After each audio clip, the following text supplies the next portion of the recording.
Nakakagulantang na balita ayong sa KMJS o Kapuso Mo Jessica Soho. Napablita ngayon doon sa MacArthur Leyte na may malaking barko na nakarating sa lupa.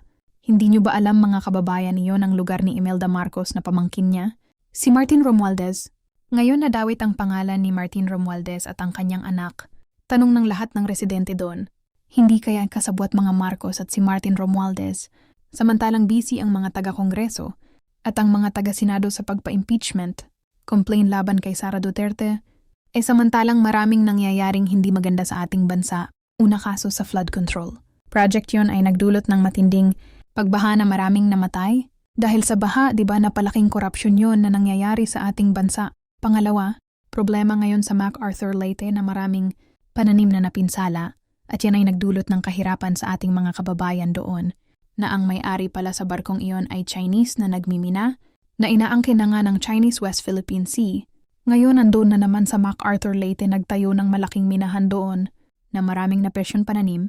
Sino ang managot si Bibemba na kasalukuyang sa kanyang pamumuno or ang mga Duterte lalo na kay Sara Duterte inaakusahan nilang malaking korupsyon sa ating kaya ipana-impeach.